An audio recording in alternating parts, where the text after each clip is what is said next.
Sesaat lagi Anda akan menyaksikan Kompas Update. Didukung oleh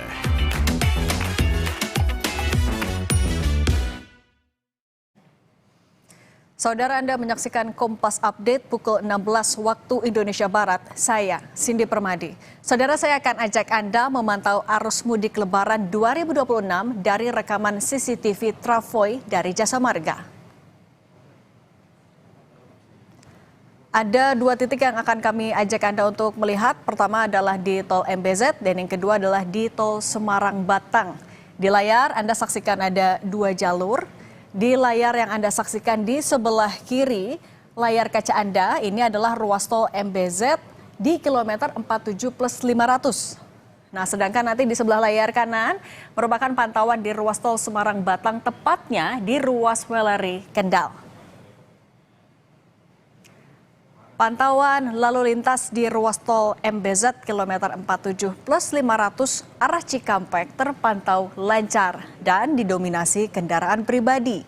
Meski lancar, jangan lupa untuk tetap berhati-hati saat berkendara.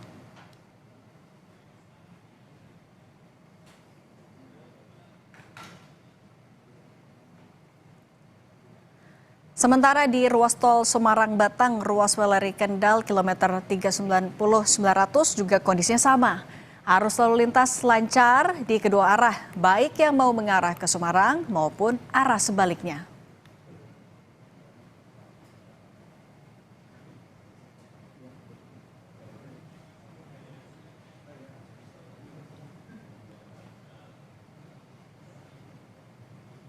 Demikian Kompas Update, saya Cindy Permadi. Terima kasih, sampai jumpa. Terima kasih Anda telah menyaksikan Kompas Update. Didukung oleh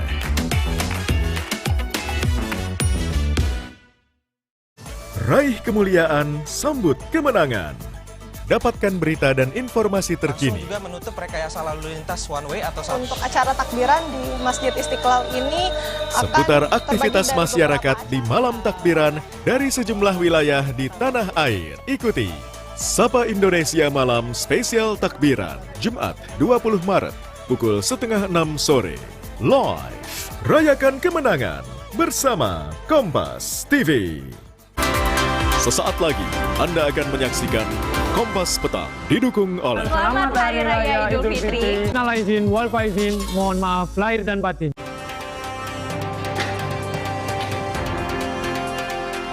Negara-negara Arab mengecam serangan Iran yang menyasar sejumlah kilang minyak mereka. Serangan Iran dilakukan menyusul kerusakan fasilitas energinya akibat serangan Amerika Serikat dan Israel.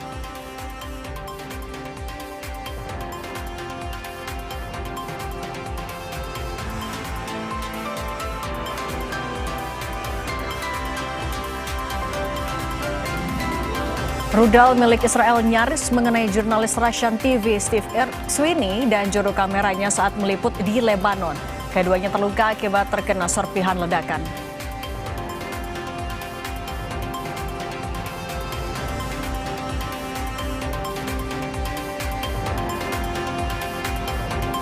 Pelabuhan Ketapang di Banyuwangi, Jawa Timur dipadati kendaraan wisatawan pasca penutupan saat Hari Raya Nyepi. Kendaraan yang didominasi mobil pribadi harus mengantre hingga 4 jam.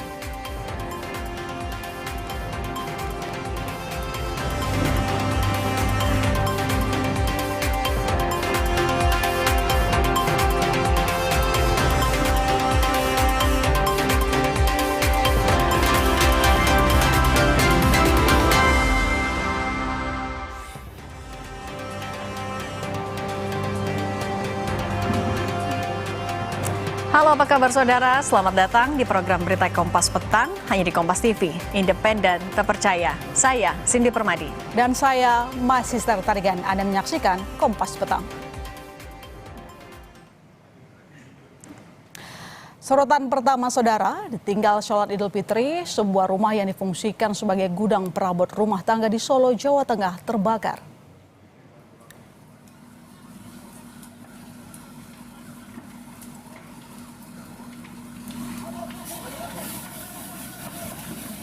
Banyaknya barang mudah terbakar seperti kasur, bantal, guling hingga alas kaki membuat api semakin membesar dan sulit dipadamkan. Penyebab kebakaran masih diselidiki.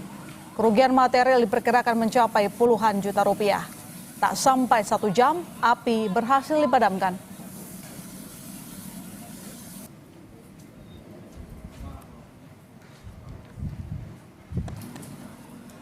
Itu sementara ini yang diketahui untuk gudang perabot, keset, kasur, guling. Setelah sholat id baru selesai khutbah. Jadi kemungkinan pas mulai kebakarnya pas sholat id itu. Pas sholat id tapi belum selesai khutbah.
Iran meluncurkan serangan rudal gelombang ke-66 terhadap Israel dan target lain di kawasan Teluk Kamis waktu setempat.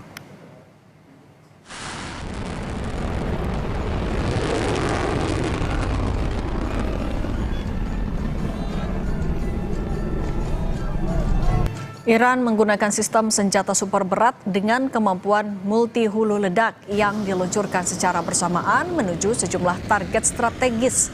Rudal ini memiliki kapasitas membawa muatan besar, bahkan disebut mampu membawa beberapa hulu ledak dalam konfigurasi tertentu.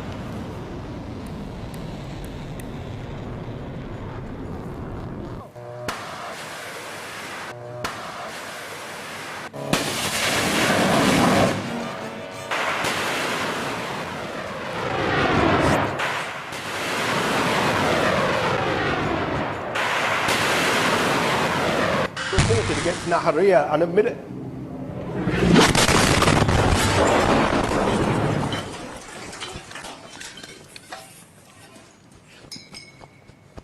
Jurnalis Russian TV Steve Sweeney dan juru kameranya terluka terkena ledakan rudal dari Israel saat meliput di Lebanon. Russian TV melaporkan keduanya dirawat di rumah sakit karena luka akibat pecahan peluru. Juru kamera yang juga korban mengatakan Israel sengaja menargetkan jurnalis di sebuah jembatan di Lebanon Selatan.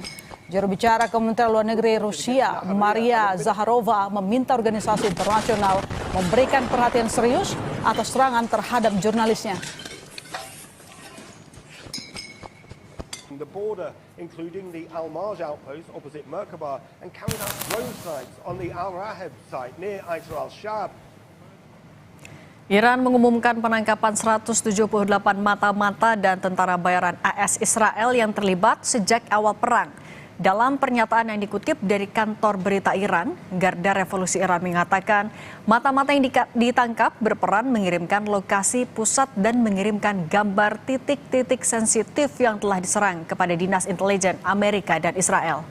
Ini adalah operasi penangkapan mata-mata kedua yang disampaikan ke publik sejak Sabtu lalu.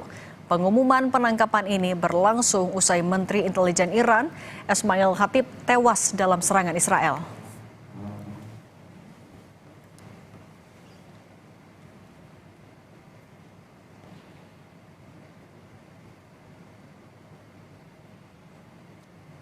Dikutip dari kantor berita Iran IRNA, Garda Revolusi Iran mengklaim serangan rudal mereka mengenai pesawat F-35 milik Amerika Serikat. Pesawat tersebut menurut Garda Revolusi ditembak saat melakukan operasi di wilayah udara Iran.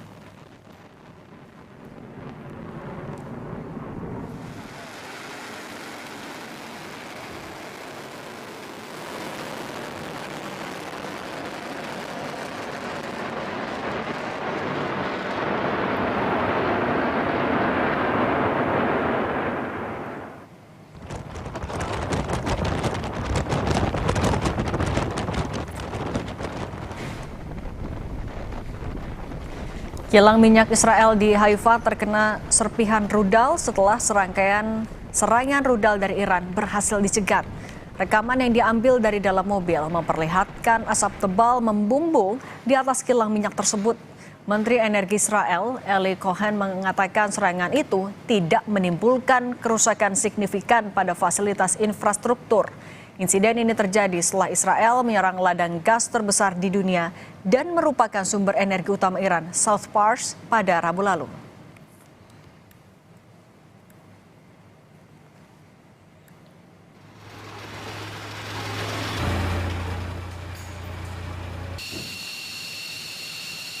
Angkatan bersenjata Israel merilis rekaman video yang menunjukkan persiapan serangan udara yang menjadi bagian dari operasi Singa Mengaum atau Roaring Lion ke sejumlah target di Iran sejak 28 Februari lalu. Operasi ini sudah melibatkan sekitar 200 jet tempur untuk menyerang berbagai target militer di Iran, termasuk Teheran dan bagian barat negara tersebut. Serangan ini bertujuan melumpuhkan peluncur rudal balistik dan pusat komando Iran.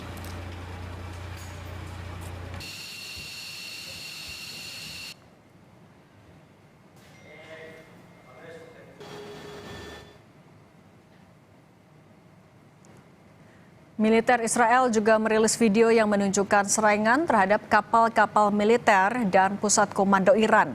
Israel mengklaim telah menyerang Angkatan Laut Iran di Laut Kaspia. Serangan ditujukan pada kapal-kapal rudal Angkatan Laut Iran, kapal pendukung, dan kapal penjaga, serta pusat komando pelabuhan untuk pasukan Angkatan Laut Iran dan infrastruktur yang digunakan untuk perbaikan kapal.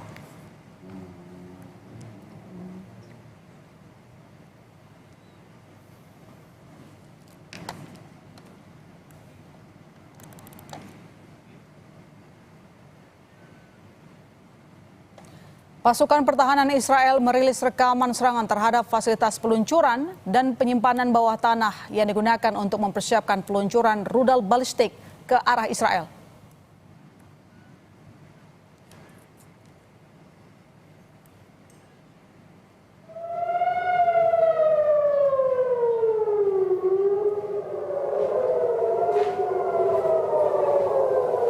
Sirine tanda serangan rudal Iran memasuki wilayah Israel kembali berbunyi. Sebagian rudal Iran berhasil dicegah sistem pertahanan udara Israel. Sementara rudal Iran yang lolos dari cegatan merusak sejumlah bangunan milik Israel.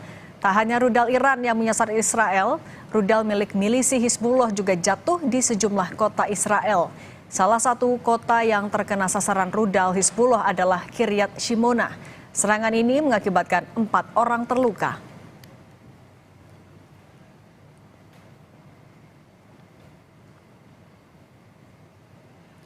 Sementara itu, Perdana Menteri Israel Benjamin Netanyahu beberapa kali merilis video yang menunjukkan bahwa dirinya masih hidup. Terbaru dia muncul dalam konferensi pers dan dengan tegas menyatakan bahwa dia masih hidup. Perdana Menteri Israel Benjamin Netanyahu tegas membantah hoaks yang menyebut dirinya meninggal dalam konflik terbaru Timur Tengah. Penegasan itu disampaikan Netanyahu dalam konferensi pers dengan para jurnalis asing di Yerusalem Kamis waktu setempat. First of all, I just want to say, I'm alive, and you're all witnesses. And now that I dispatched this piece of fake news, I want to give you an update on Operation Roaring Lion. Sebelumnya sempat muncul video Netanyahu sedang minum kopi. Saat itu Netanyahu menegaskan dirinya masih hidup. Namun konten kreator asal Amerika Serikat menduga video itu hasil rekayasa kecerdasan buatan. Konten kreator itu menyoroti beberapa detail yang dianggap tidak wajar. Salah satunya pada cangkir kopi yang terlihat bergerak tetapi tidak menumpahkan cairan meski nampak meluap ke tepi. Video lainnya menunjukkan Netanyahu mengunjungi kafe di Yerusalem. Namun warganet menyoroti bagian tangan Netanyahu dan menunjukkan cincin di jarinya menghilang sesaat ketika ia menggerakkan tangannya.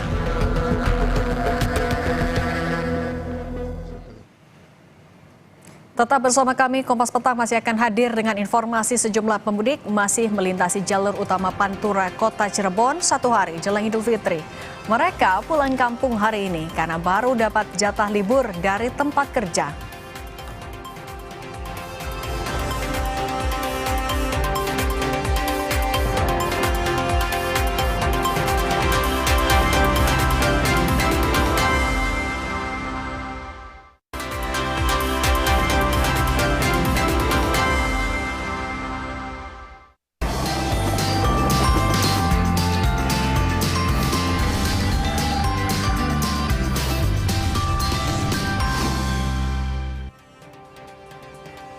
Anda kembali menyaksikan Kompas Petang di segmen Mudik Gesik. Saudara, arus lalu lintas tol Cikatama lancar, petugas tak berlakukan lagi one way atau sistem satu arah. Setelah melalui evaluasi, rekayasa lalu lintas one way atau satu arah yang diberlakukan sejak 2 hari lalu, siang tadi sudah kembali diberlakukan 2 arah. Arus kendaraan sudah kembali normal di kedua arah dengan pengoperasian 15 gardu di gerbang tol Cikatama menuju arah Transjawa. Pengguna jalan tetap diimbau mengutamakan keselamatan, memastikan kondisi kendaraan dan pengemudi harus prima, serta mematuhi rambu dan arahan petugas di lapangan.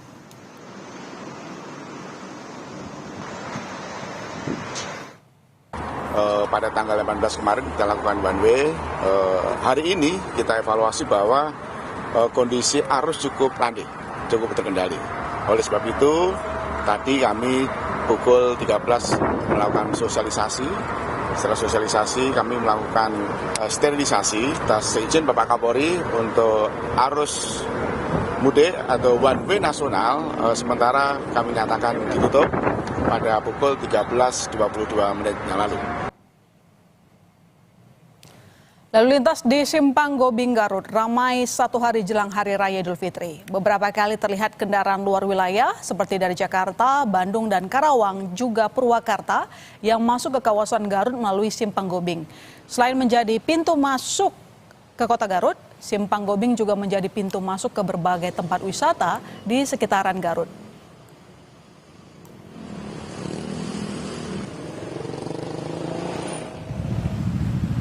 Sejumlah pemudik baru melakukan perjalanan pulang kampung hari ini setelah mendapat jatah libur dari tempat kerjanya. Adiba salah satunya melakukan perjalanan mudik sejak pukul 7 pagi dari Bogor menuju Wonosobo, Jawa Tengah. Dirinya baru libur setelah menuntaskan tugas pengiriman paket pada Kamis malam. Memilih pulang hari ini juga untuk menghindari kepadatan yang terjadi di beberapa titik di jalur arteri Pantura.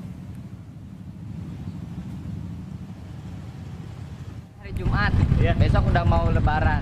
Kenapa baru mudik sekarang? Karena baru libur. Baru libur? Iya. Kerja di mana? Kerja apa? Ya di SPX, Shopee. Oh, jadi baru hari ini libur, kemarin masih kerja? Masih kerja. Kenapa milih sekarang juga? Biar relatif ramah, lancar atau gimana? Iya benar, biar lancar juga, udah sepi, jalan juga enak. Oke. Berapa jam perjalanan dari Bogor ke Wonosobo biasanya? Kira-kira 11 jam. 11 jam. Ya, sekarang kita sapa jurnalis Kompas TV, ada Esra Ambarita dan juru kamera Septa Yoga di Tol Cikatama. Dan di Garut, Jawa Barat ada Benediktus Aditya dan juru kamera Yanuar Ruslim. Kita ke Esra dahulu. Esra, bagaimana pantauan lalu lintas di sana setelah rekayasa lalu lintas kontraflow maupun one way sudah tidak diberlakukan lagi? Ya, Ilona dan juga saudara, kalau di sore hari ini pantauan arus lalu lintas ini volume kendaraan sudah mengalami penurunan dan ini terpantau lancar yang ke arah Palimanan yang melintasi tentunya gerbang tol Cikampek Utama. Sementara yang ke arah Jakarta tentunya sudah dibuka. Ini total kendaraan yang mengarah ke Jakarta sudah mencapai 133 kendaraan. Ini berdasarkan tentunya data dari pihak Jasa Marga. Kemudian yang mengarah ke Palimanan tercatat sampai di pukul 16.00 ini angkanya sudah berada di angka 20.000 kendaraan. Nah, tentunya ini menunjukkan bahwa pergerakan arus mudik sudah mengalami penurunan. Kalau kemarin ini tercatat bisa sampai 50.000 lebih kendaraan satu hari penuh. Dan tentunya ini juga sekaligus menunjukkan bahwa sudah lewat dari puncak arus mudik lebaran yang terjadi pada tanggal 18 hingga 19 Maret 2026. Meskipun begitu, saudara, kalau sejauh ini masih tinggi juga perjalanan ke arah Jawa dan masih didominasi oleh kendaraan pribadi yang tentunya melintas melalui gerbang Cikatama. Sementara itu juga bahwa betul sudah ditiadakan kebijakan rekayasa lalu lintas sejak pukul 14.00 di mana sebelumnya diberlakukan ini kontraflow dari kilometer 36 sampai 70, kemudian juga sistem one way 70 dari kilometer 70 sampai kilometer 414 ini juga sudah dicabut. Artinya sudah normal kembali dan tidak ada antrian yang cukup signifikan. Nah, kalau untuk gardu tol di gerbang Cikatama ini juga di gerbang tol Cikatama ini juga sudah kembali normal, sudah dibuka yakni 15 dari sebelumnya untuk mengurai kepadatan sebanyak 22 gardu tol. Namun Jasa Marga juga, Ilona dan juga saudara, ini terus tidak jemu-jemu menghimbau kepada masyarakat pemudik untuk mematuhi rambu-rambu lalu lintas dan sekali lagi memastikan dari saldo e-tolnya mencukupi agar meskipun sudah terurai, tidak ada lonjakan, ini perjalanan lancar, tidak ada antrian yang mengular. Ilona. Baik, dari Esra kita ke Garut dulu, ada Bene. Bene, bagaimana situasi di sana? Kita lihat banyak masyarakat yang justru memilih untuk mudik hari ini menghindari kepadatan di arus puncak mudik kemarin. Seberapa banyak lewat Simpang Gobing? Ya, Ilona, kalau bisa saya sampaikan kepada Anda untuk kondisi arus lalu lintas di Simpang Gobing pada sore hari ini memang masih terpantau lancar, di mana ini berbeda dengan hari kemarin begitu ya. Memang prediksinya untuk puncak arus mudik itu jatuh di tanggal 18 dan juga 19 kemarin. Dan kalau dari data yang kami terima, di periode mudik tahun ini dari tanggal 13 hingga 19 Maret memang tercatat para pemudik ini didominasi oleh kendaraan roda 2, di mana 105 ribuan kendaraan bermotor roda 2 yang sudah masuk ke kawasan Garut melalui Simpang Gobing ini. Dan untuk mobil sendiri memang tercatat 67 ribuan kendaraan.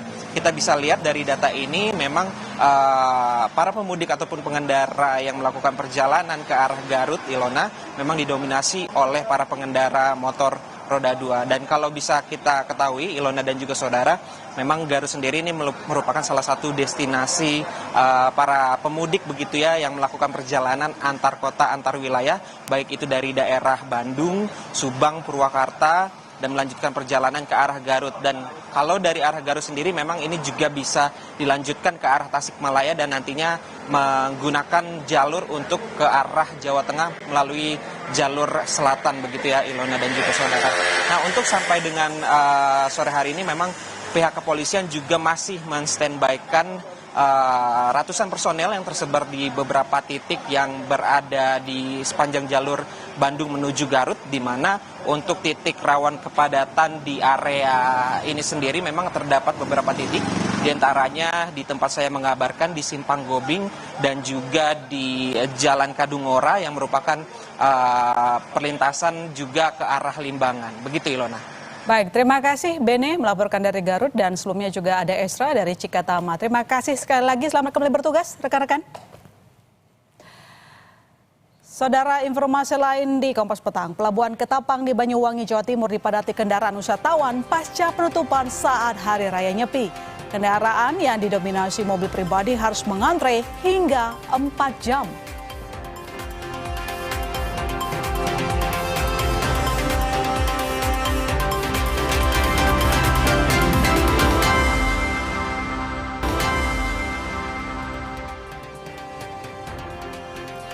Saudara, sebagian umat Islam di sejumlah daerah mulai melaksanakan sholat Idul Fitri. Sholat Id salah satunya digelar di kantor PP Muhammadiyah Menteng, Jakarta Pusat. Sejumlah tokoh yang hadir sholat Id, diantaranya Ketua PP Muhammadiyah Muhajir Effendi, Wakil Menteri Pelindungan Pekerja Migran Indonesia Zulfikar Ahmad Tawala, dan Kepala Badan Pengelola Keuangan Haji Fadlul Imasyah. Tema yang diangkat yakni Idul Fitri dan ketahanan pangan dunia, cara bersyukur atas rahmat yang terukur. Antusias jamaah terlihat dari penuhnya lapangan kantor PP Muhammadiyah hingga ke Jalan Menteng Raya.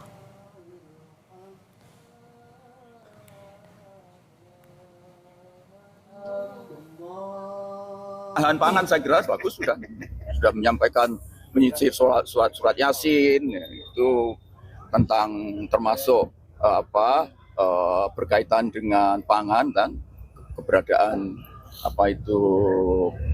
bahwa kita di bumi ini dijamin oleh Allah, sumber-sumber rezeki itu berasal dari Allah gitu ya. Termasuk juga protein hewani, itu juga sudah disinggung kan dalam surat Yasin. Saya kira sangat jelas dari pihak Khatib. Ketua Umum Pimpinan Pusat Muhammadiyah Haidar Nasir ikut melaksanakan sholat Idul Fitri di halaman Universitas Muhammadiyah Yogyakarta bersama jemaah lainnya. Haidar Nasir meminta perbedaan penetapan Hari Raya Idul Fitri tidak menjadi polemik berkepanjangan karena menurutnya perbedaan di kalangan umat Muslim adalah hal yang kerap kali terjadi. Haidar Nasir pun berharap kelak umat muslim dunia bisa memiliki kalender bersama yang menjadi rujukan pelaksanaan Hari Raya Islam.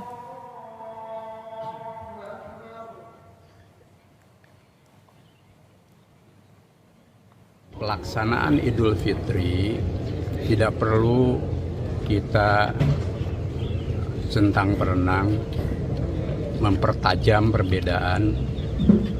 Pertama, karena kita sudah biasa berbeda, dan para tokoh agama hindarilah ujaran-ujaran, pernyataan-pernyataan yang justru menimbulkan suasana yang tidak baik di masyarakat.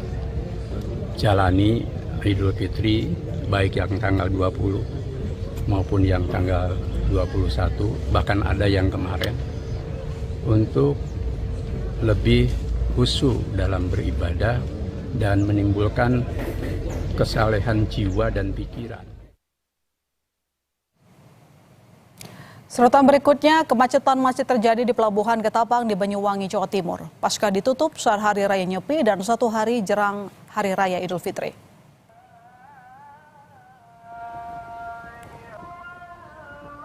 Meski sebanyak 35 kapal telah dioperasikan, antrean masih terjadi. Penumpang kapal harus mengantre hingga 4 jam untuk dapat masuk ke dalam kapal. Petugas mempercepat proses bongkar muat untuk mengurai kepadatan.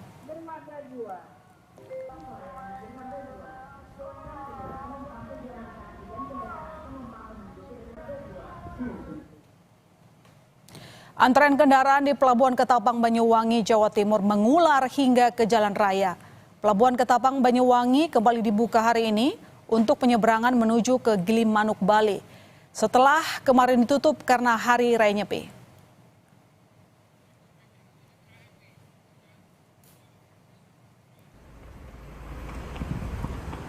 Rekayasa lalu lintas one way atau satu jalur nasional di gerbang tol Kali Kangkung sudah dihentikan sejak sore ini, saudara. Sebelum resmi dihentikan, petugas dan polisi sudah melakukan sterilisasi dengan mengarahkan kendaraan yang berada di jalur B untuk masuk ke jalur A. Jumlah kendaraan yang melewati gerbang tol Kali Kangkung berangsur menurun sejak Jumat pagi, hanya sekitar 1.500 kendaraan. Saat ini, pemudik yang ingin mengarah ke Jakarta sudah dapat melewati jalan tol Trans Jawa, setelah sebelumnya hanya dapat lewat jalan arteri imbas dari one way nasional. Mulai dari jam pukul 2 siang ini, ya karena kita harapkan nanti jangan sampai di malam terjadi penumpukan. Jadi hari ini udah mulai kita tarik, sehingga mudah-mudahan sampai dengan malam itu tetap terurai, sehingga tidak terjadi kepadatan bagi saudara-saudara yang akan melaksanakan kembali wilayah Jakarta.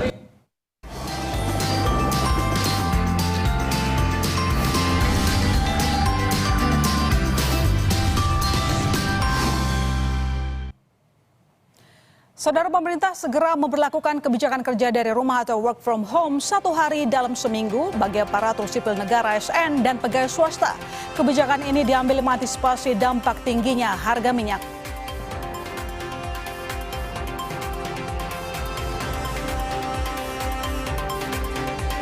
Klub sepak bola Liga Serie A Italia Como 1907 menyampaikan duka mendalam atas wafatnya pengusaha yang juga pemilik klub Michael Bambang Hartono.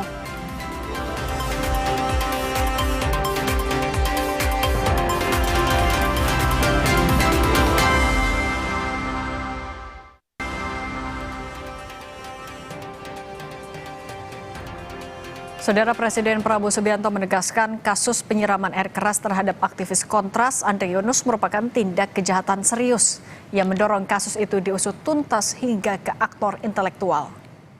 Dicek tuh mainnya kriminal. Prabowo menekankan pengusutan tidak boleh berhenti pada pelaku lapangan, melainkan harus menangkap pihak yang menyuruh dan mendanai aksi itu. Ketika ditanya kemungkinan keterlibatan aparat negara, Prabowo pastikan tidak akan ada perlindungan bagi pelaku. Prabowo juga menyatakan terbuka terhadap pembentukan tim independen, namun dengan catatan tim tersebut benar-benar bersifat netral. Ini hasil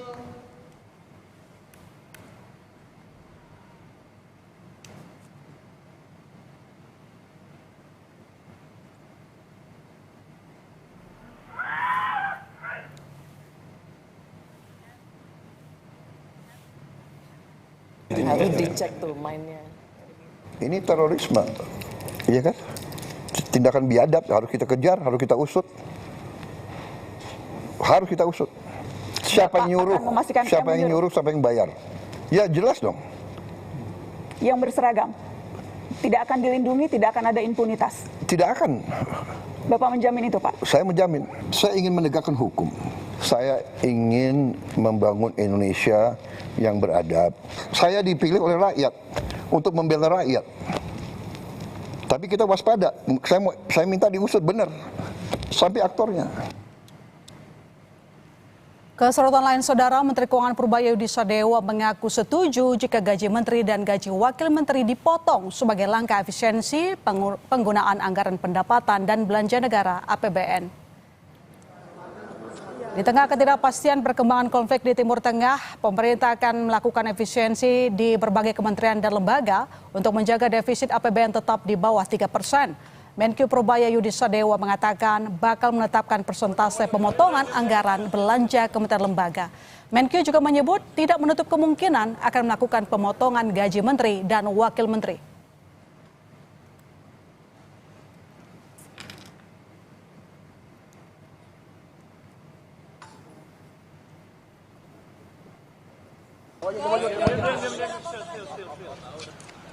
Kita antisipasi mungkin. Kita tadinya kementerian untuk memotong sendiri, tapi mereka kalau disuruh gitu nggak mau motong, dia naikin semua malah. Kalau gitu saya putusin, saya potong berapa persen, nanti mereka yang sesuaikan. Nanti kita kasih tahu ke mereka. Potongan gaji menteri sama wamen, kalau gitu Bapak setuju nggak, Pak? Setuju, itu kan bagus, gaji kegedean. Kalau itu bagus, ya.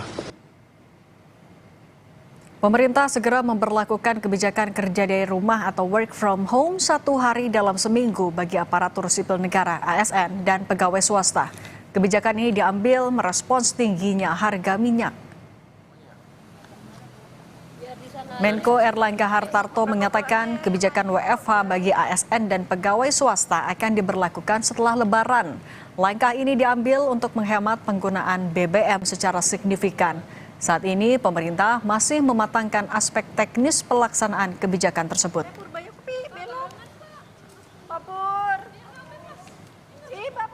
Bahwa dengan tingginya harga minyak maka perlu efisiensi daripada waktu kerja, di mana akan dibuka fleksibilitas untuk work from home dalam 1 hari dalam 5 hari kerja. Nah, itu teknisnya sedang akan disiapkan karena ini diharapkan juga tidak hanya ASN tetapi juga swasta dan juga Pemda-Pemda.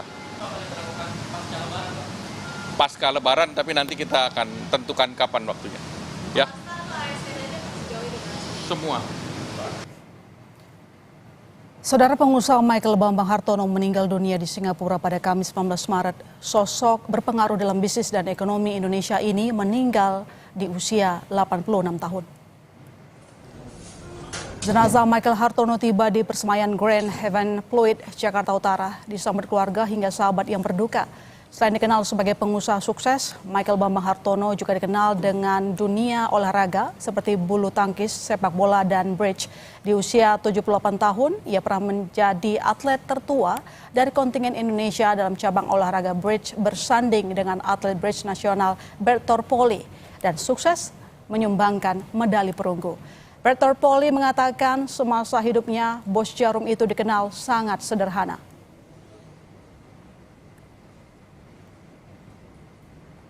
Asian Games 2018 saya berpasangan dengan Pak Bambang dan kita meraih medali perunggu. Sosoknya orangnya sangat sportif dan dia tidak menganggap orang dari sisi keberadaannya, sisi jabatan, atau dia menganggap semua teman. Sehingga kita dan hidupnya sangat sederhana, kita biasa makan pinggir jalan. Michael Bambang Hartono masuk jajaran orang terkaya di Indonesia. Mengutip Forbes secara real time, kekayaan Michael Hartono mencapai 18,9 miliar dolar Amerika per 20 Maret 2026, sekaligus menobatkan Michael Hartono jadi orang terkaya ke-149 di dunia. Sebagian besar kekayaannya berasal dari investasi keluarga Hartono di Bank Sentral Asia BCA. Namun pada awalnya, industri tembakau lah asal pundi-pundi harta keluarga Hartono. Michael bersama adiknya Robert Budi Hartono bangkit usai bisnis keluarga yang dikelola ayahnya sejak 1951 sempat terpuruk. Tak cuma sektor perbankan hingga properti, Michael Hartono bersama saudaranya Budi Hartono merupakan pemegang saham mayoritas klub sepak bola Italia Como 1907.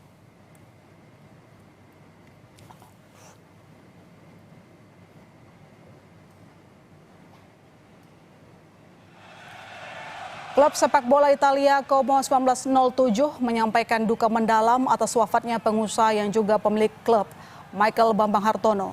Melalui akun media sosial Como 1907 menulis, kami menyampaikan bela sungkawa yang tulus kepada keluarga Hartono serta seluruh jajaran Jarum Group. Di bawah kepemimpinan keluarga Hartono, klub ini telah memasuki babak baru dalam sejarahnya dan kami akan selalu mengenangnya dengan rasa hormat dan penuh penghargaan.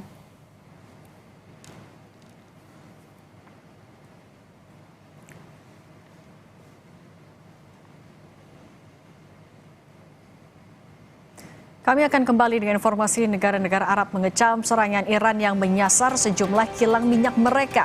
Serangan Iran dilakukan menyusul kerusakan fasilitas energinya akibat serangan Amerika Serikat dan Israel.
Iran meluncurkan serangan rudal gelombang ke-66 terhadap Israel dan target lain di kawasan Teluk Kamis waktu setempat.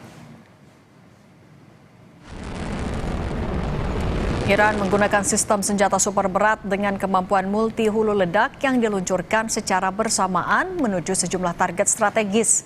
Rudal ini memiliki kapasitas membawa muatan besar, bahkan disebut mampu membawa beberapa hulu ledak dalam konfigurasi tertentu.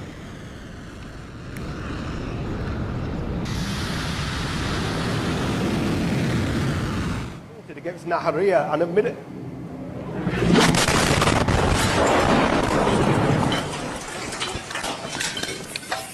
Jurnalis Russian TV Steve Sweeney dan juru kameranya terluka terkena ledakan rudal dari Israel saat meliput di Lebanon. Russian TV melaporkan keduanya dirawat di rumah sakit karena luka akibat pecahan peluru. Juru kamera yang juga korban mengatakan Israel sengaja menargetkan jurnalis di sebuah jembatan di Lebanon Selatan.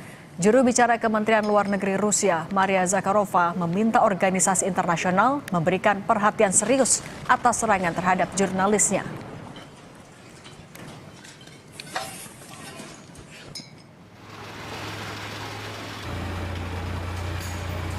Angkatan bersenjata Israel merilis rekaman video yang menunjukkan persiapan serangan udara yang menjadi bagian dari operasi Singa Mengaum atau Roaring Lion ke sejumlah target di Iran.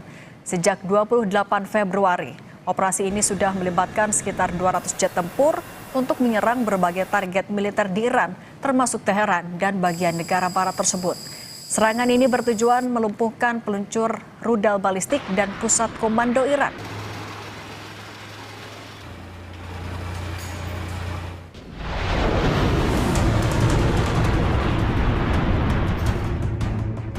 Mengamuk, Iran melancarkan serangan balasan ke sejumlah fasilitas energi negara Teluk Sekutu Amerika Serikat dan Israel. Salah satu yang jadi sasaran adalah fasilitas energi gas utama Qatar yang berada di kota Las Rafan. Situs gas ini penting karena memasok sebagian kebutuhan gas dunia. Qatar mengecam serangan Iran karena dinilai sudah mengancam keamanan. Buntutnya negara itu pun mengusir duta besar dan atase pertahanan Iran di Qatar. Pemutusan hubungan diplomatik dilakukan sebagai respons atas serangan berulang Iran. Rudal dan drone Iran juga menghantam kilang minyak yang dikelola oleh perusahaan nasional Kuwait di Pelabuhan Ahmadi. Tak ada korban dalam serangan ini, tapi kebakaran hebat terjadi di lokasi kilang. Iran juga diduga menyerang fasilitas perusahaan minyak raksasa Aramco di Riyadh, Arab Saudi. Sementara kilang Samref milik Aramco di Pelabuhan Yanbu, Laut Merah, juga menjadi sasaran serangan udara pada hari Kamis. Pasca serangan Iran ke sejumlah fasilitas energi negara Teluk, pemerintah Arab Saudi menggelar pertemuan dengan para menteri luar negeri negara Arab di Riyadh. Menteri Luar Negeri Arab Saudi mengatakan pihaknya berhak mengambil kemungkinan tindakan militer terhadap Iran jika dianggap perlu karena perang yang berlangsung 3 pekan sudah mengganggu pasokan energi dunia. This pressure will backfire. Will backfire politically, will backfire, I believe, morally, and certainly, as we have stated quite clearly, we have reserved the right to take military actions if deemed necessary. And if the time comes, the leadership of the kingdom will take the necessary decision. Serangan yang digencarkan Iran kepada sejumlah fasilitas energi negara Teluk dilakukan sebagai balasan atas serangan gabungan Amerika Serikat dan Israel yang menghantam ladang gas Iran di Pars Selatan, Provinsi Bushehr. Ladang gas ini memasok sekitar 70% gas alam domestik Iran dan menjadi cadangan gas alam terbesar di dunia. هشدار قاطع و خط و نشان برای جنایتکارانی است که تعرض به بخشی از زیرساخت‌های سوخت و انرژی ایران در جنوب کشور داشتند. در نتیجه این اقدام زیرساخت‌های سوخت، انرژی و گاز مبدأ تهاجم در اولین فرصت در آتش می‌سوزد و به خاکستر تبدیل می‌شود. Presiden Amerika Serikat Donald Trump mengatakan serangan terhadap ladang gas South Pars di Iran dilakukan oleh Israel. Trump jelaskan Amerika Serikat serta Qatar tidak terlibat. Lewat akunnya di Truth Social, Trump mengatakan Amerika Serikat tidak mengetahui apapun tentang serangan khusus ini dan Qatar sama sekali tidak terlibat di dalamnya. Ketegangan konflik di Timur Tengah kembali meningkat pasca serangan Iran ke sejumlah fasilitas energi negara Arab Sekutu AS dan Israel. Situasi ini memicu kekhawatiran terganggunya pasokan energi dan kenaikan harga minyak dunia.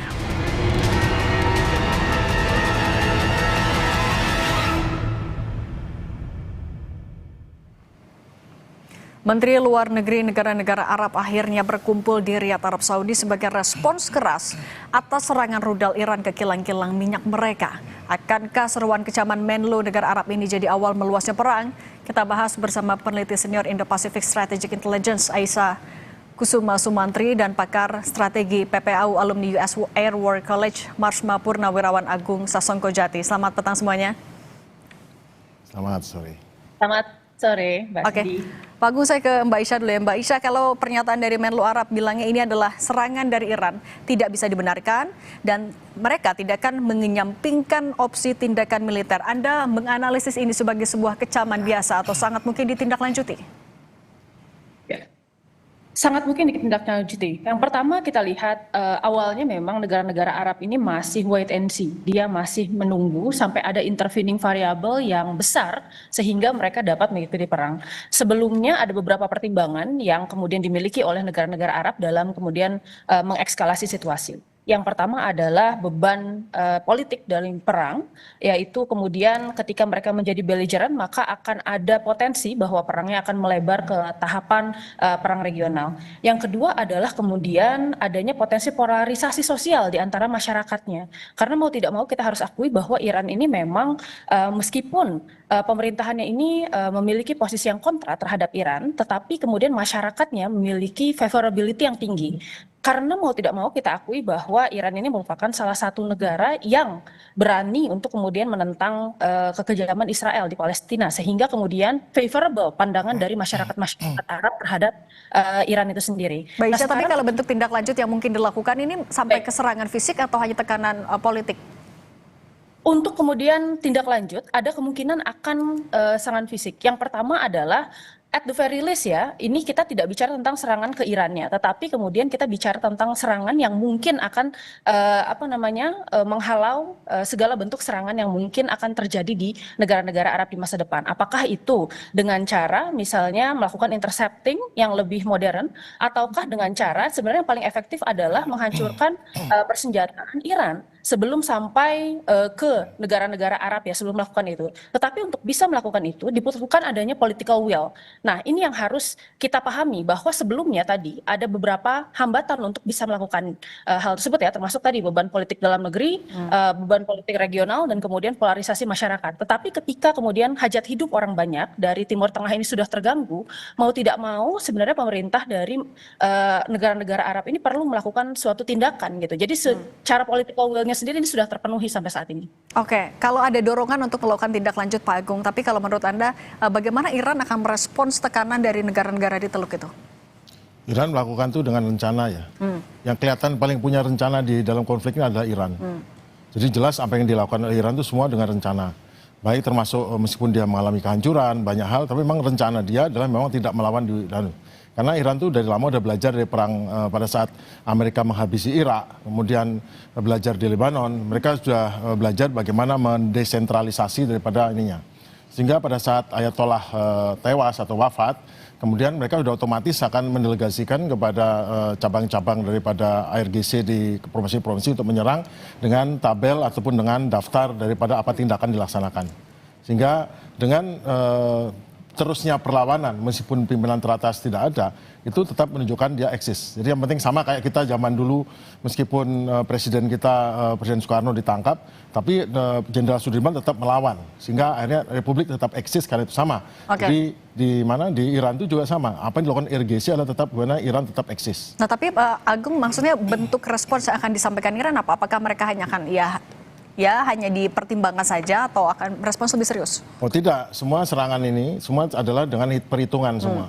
Karena memang fasenya Iran adalah perang atrisi. Dalam perang atrisi itu yang diatrisi bukan hanya militernya Amerika, militernya Israel, tapi diatrisi adalah kepercayaan publik Israel dan Amerika, ekonominya publik dan Amerika, kemudian diplomasinya ini dan Amerika, dan ternyata berhasil.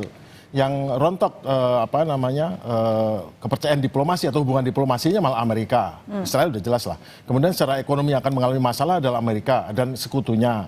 Kemudian sehingga terjadi penolakan terhadap bantuan ke Amerika dari negara-negara NATO, dan kemudian bagaimana negara NATO, negara EU Eropa dengan Jepang untuk bagaimana menyelesaikan masalah ini bukan dengan menyerang, pasti dengan nego yang baru ya. Dan terakhir negara-negara Arab ini berkumpul, negara-negara Islam ini berkumpul untuk menggunakan, memang secara normatif harus melakukan mengatakan bahwa mereka tidak setuju atau tidak suka dengan serangan ini. Tapi mereka juga seharusnya menyatakan tidak setuju juga akan serangan Amerika, Israel ke Iran. Itu yang satu tidak dikatakan. Jadi di belakangnya ada bargaining politik. Karena sesungguhnya memang diam-diam negara-negara Arab ini membantu Amerika. Bahkan ada yang punya dosa yaitu malah menghancurkan supaya Amerika menyerang. Dan meskipun dikoreksi oleh menteri yang lain, tapi itu sudah tersebar. Dan juga kalau Qatar ini meskipun dia menunjukkan bahwa dia mempersona non grata beberapa personel diplomatiknya Iran, tapi sesungguhnya Qatar ini dosanya paling besar. Qatar itu nyogok stafnya Netanyahu, namanya Qatar Gate ya, menyogok agar dapat Israel memprioritaskan dia sebagai pendamaian, dan Qatar itu mendapatkan nama baik di mata rakyat Israel dan Barat.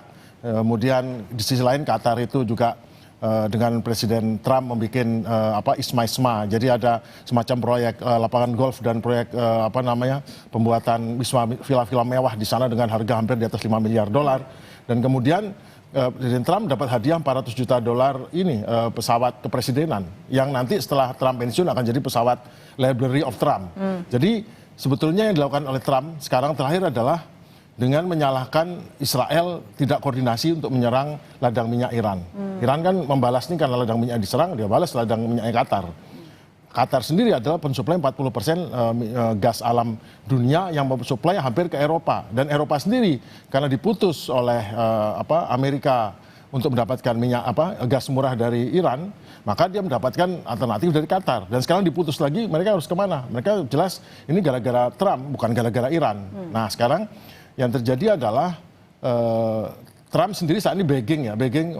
Dia bayangkan dalam satu Twitter seorang presiden menggambarkan sesungguhnya serangan dari Israel kepada ladang gasnya Iran itu tidak kami ketahui. Yang pertama, yang kedua bahwa dan seharusnya jangan diserang dong Qatar gitu. Dan sesungguhnya Qatar itu tidak punya salah apa-apa. Jadi dia kalau nanti diserang lagi akan saya serang loh Iran. Jadi dia begging ke Iran dengan juga mengancam Iran. Tapi sungguhnya yang disampaikan adalah dia sudah mengatakan saya beda dengan Netanyahu.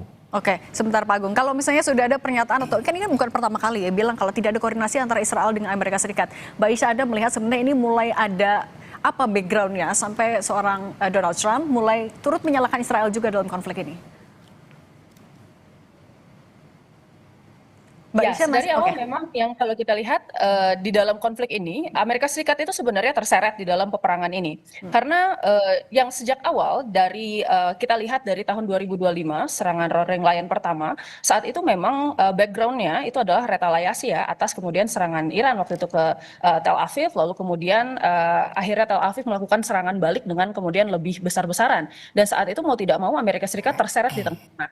Nah sekarang sebenarnya lebih preemptif. Nah kita lihat sebenarnya dari Israel sendiri sudah ada sebenarnya lobby-lobby untuk bisa menyerang Iran. Bahkan secara terbuka PM Benjamin Netanyahu ini mengatakan bahwa Israel ini ada niatan untuk menyerang Iran. Itu bahkan sejak masa Presiden Obama yang pertama, Presiden Trump 1.0, lalu kemudian Presiden Biden dan sekarang Presiden Trump 2.0.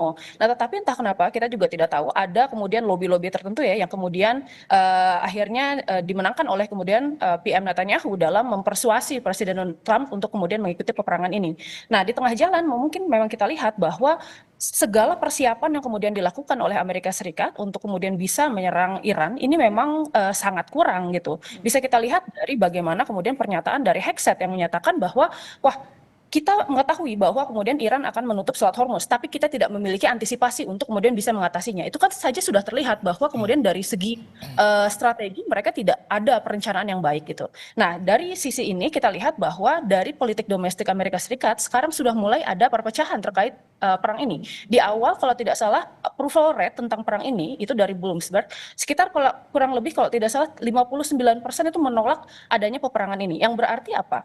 Political support terkait perang ini itu sudah sangat turun di Amerika Serikat. Ditambah lagi, kalau kita bicara tentang kemudian progresifnya, kita bandingkan misalnya dengan perang di Irak gitu. Nah, peperangan Irak itu membutuhkan waktu sekitar 14 tahun hingga kemudian perangnya bisa jadi unpopular seperti ini.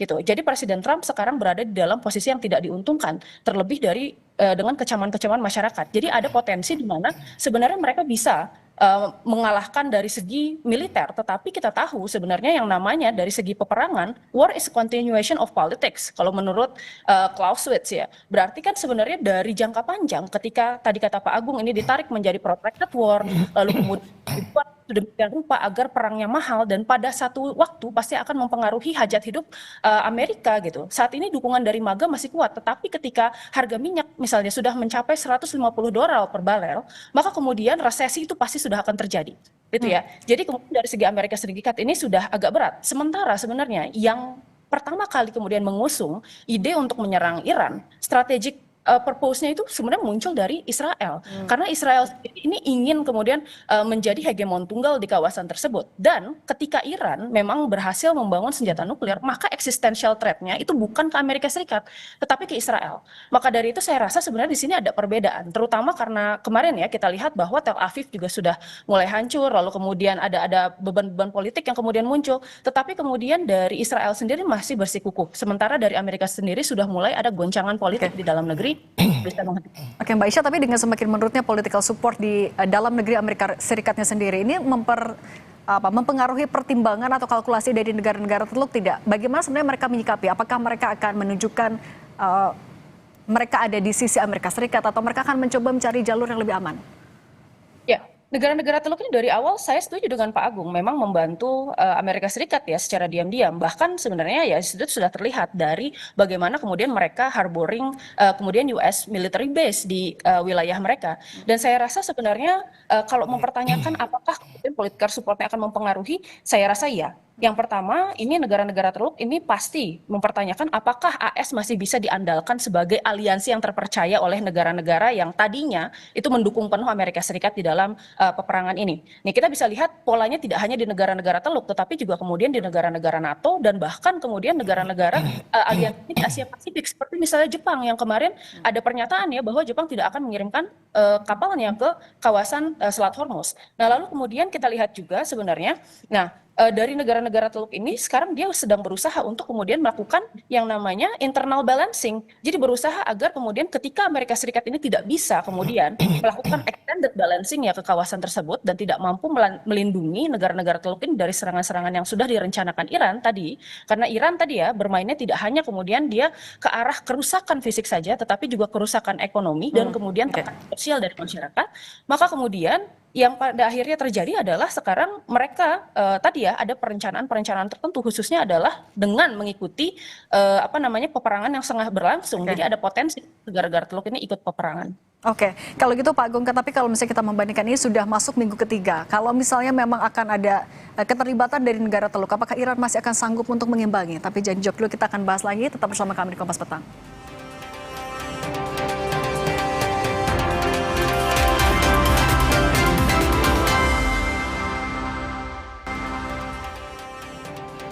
Oke, melanjutkan dialog yang tadi Pak Agung. Kalau misalnya kita perhitungkan secara logistik kemudian kekuatan militer, sebenarnya apakah negara-negara Arab ini punya posisi yang kuat untuk mengultimatum Iran? Negara-negara Arab ini bisa menyerang Iran, mereka punya peralatan yang modern dan segala macam. Cuman masalahnya sanggup nggak mereka bertahan dari balasan Iran? Itu pertanyaannya. Oke. Karena, jawabannya? Karena ini target risk environment. Jadi tetangga-tetangganya itu semua dalam jangkauan rudal jarak pendeknya Iran aja sampai ya. Dan semua itu penuh dengan target enak yang tinggal dihajar saja dan membuat mereka ini milih mana. Dia menyerang target Iran, oke lah sekarang dia ngomong Iran, oke Iran, saya nggak nyerang kamu, jangan nyerang saya, oke udah. Itu lebih baik begitu daripada dia menyerang Iran. Sekali dia menyerang target Iran apa yang mau diserang sama dia? Apa dia mau nyerang salinasinya Iran atau menyerang kilang minyaknya? Jelas nggak mungkin. Kalau dibalas kan dia juga celaka. Apa menyerang mana? Mungkin malah sama Iran, mungkin nanti koordinasi nyerang apa. Mungkin itu yang terjadi, minta koordinasi nyerang sesuatu yang nggak bermakna, kosong, diserang, contoh atau memberikan biar mereka kelihatan aktif. Tapi saya kira nggak akan begitu, karena pertanyaannya bukan apakah mereka bisa nyerang Iran, bisa. Tapi pertanyaan lebih bagusnya, apakah mereka sanggup bertahan dari serangan Iran. Oke, tapi kalau pertanyaannya dibalik, ketika misalnya negara-negara Iran sudah solid nih, mereka tidak mau lagi seperti yang tadi dibilang, tidak akan menyampingkan tindakan militer. Apakah tapi kalau Iran sendiri akan mampu mengimbangi?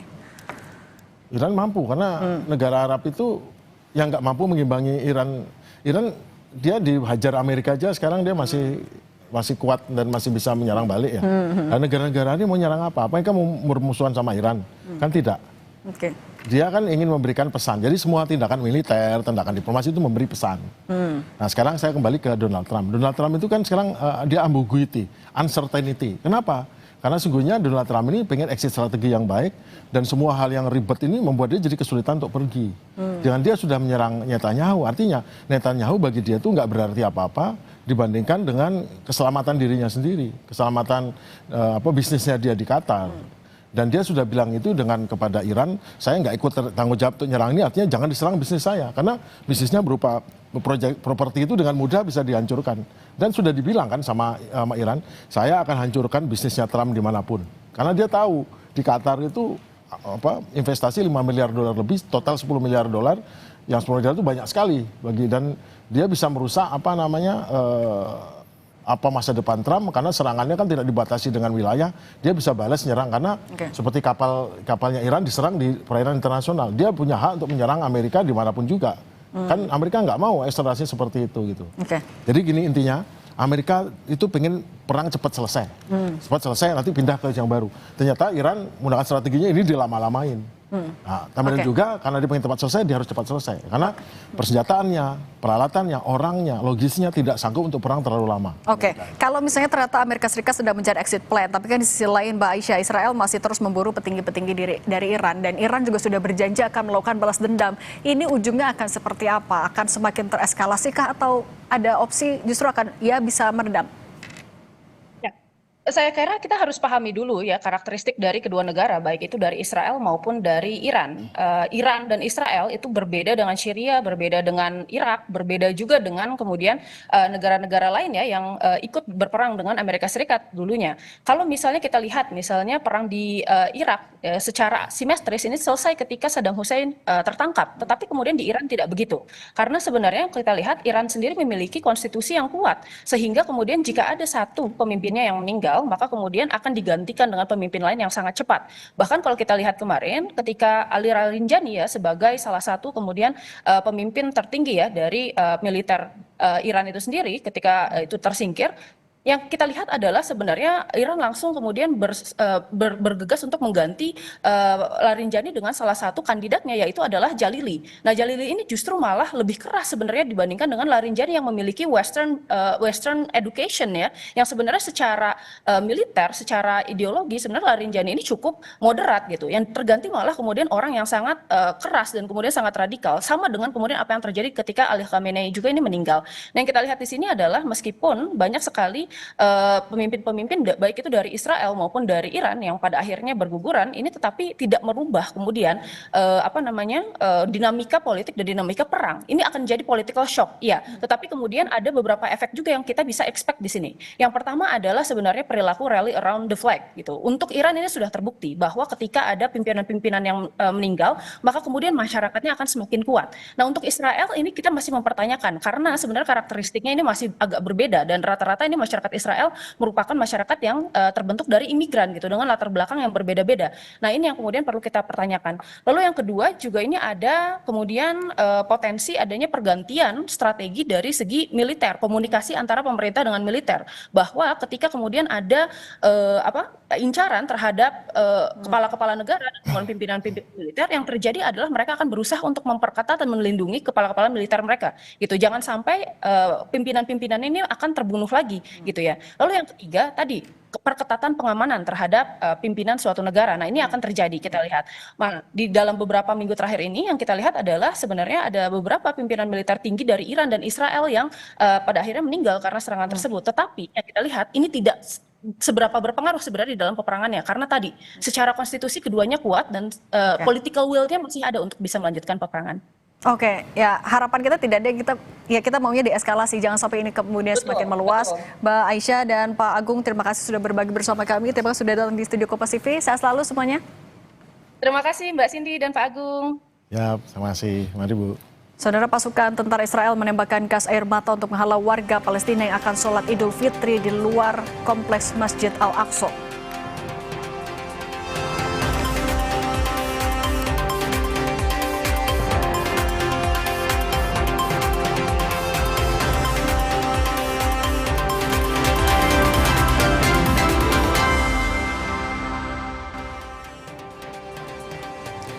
Saudara, pasukan tentara Israel menembakkan gas air mata untuk menghalau warga Palestina yang akan sholat Idul Fitri di luar kompleks Masjid Al-Aqsa.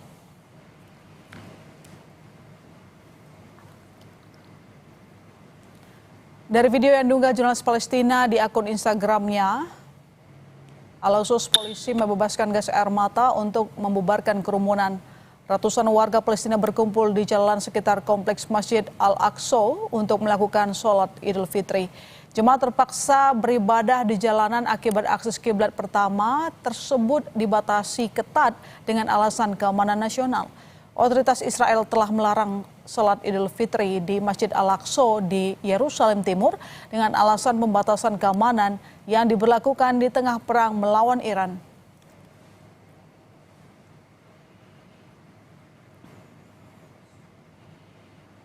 Kita ke informasi dalam negeri, saudara. Kemacetan masih terjadi di Pelabuhan Ketapang di Banyuwangi, Jawa Timur pasca ditutup saat Hari Raya Nyepi dan 1 hari jelang Hari Raya Idul Fitri. Meski sebanyak 35 kapal telah dioperasikan, antrean masih terjadi. Penumpang kapal harus mengantri hingga 4 jam untuk dapat masuk ke dalam kapal. Petugas mempercepat proses bongkar muat untuk mengurai kepadatan.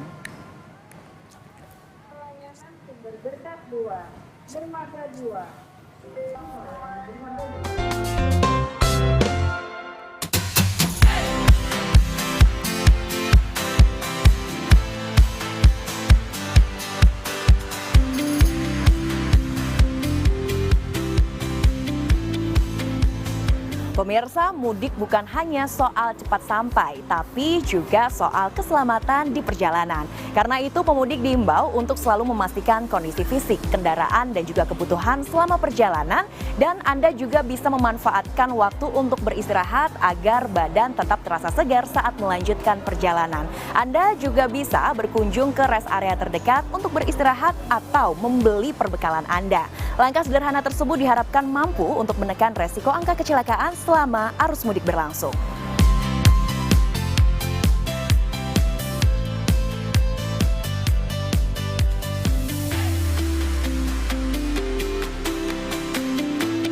Seperti yang saat ini pemirsa lihat, kondisi rest area 456A dipadati oleh pemudik. Tidak hanya untuk beristirahat, tapi juga untuk memenuhi perbekalan untuk perjalanan lanjutan.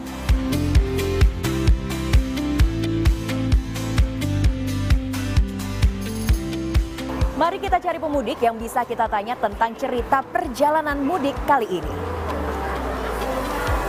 Halo, selamat siang Mas dan juga Mbak. Mohon maaf mengganggu waktunya. Boleh kenalan dengan Mas siapa dan Mbak siapa? Saya Mas Arya. Dan saya Mbak Septi. Mas Arya dan juga Mbak Septi, ini sedang melakukan perjalanan mudik dari mana ke mana ini? Dari Karawang ke Solo, Mbak. Wah, lumayan jauh juga ya berarti perjalanan mudik kali ini. Tapi ada nggak tips yang bisa dibagikan pemirsa di rumah agar mudik terasa aman dan juga nyaman?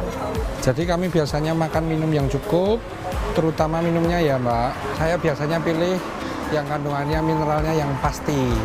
Oke, wah ini memang Le Mineral salah satu pilihan untuk Mas dan juga Mbak, makanya ini belinya cukup banyak ya. Tapi kenapa pilihnya Le Mineral? Di perjalanan jauh yang gampang bikin capek kayak gini, kami pilih air minum yang jelas kandungan mineralnya. Kayak Le Mineral ini, mineralnya bikin badan lebih enteng dan jadi siap kembali nyetir menuju ke kampung halaman. Terima kasih Mbak, selamat melanjutkan perjalanan dan semoga selamat sampai tujuan ya. Mari. Ya, silahkan. Dan pemirsa, mengatur waktu perjalanan serta memanfaatkan titik peristirahatan adalah salah satu cara untuk menekan resiko kelelahan. Tetap berhati-hati dan utamakan keselamatan.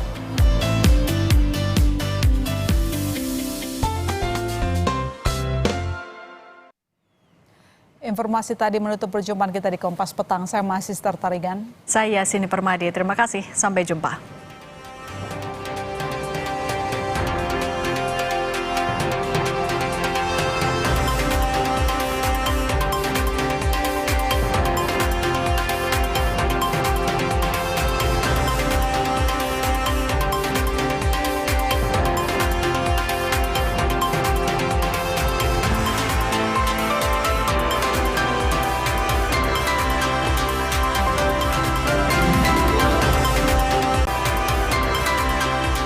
Terima kasih Anda telah menyaksikan Kompas Petang.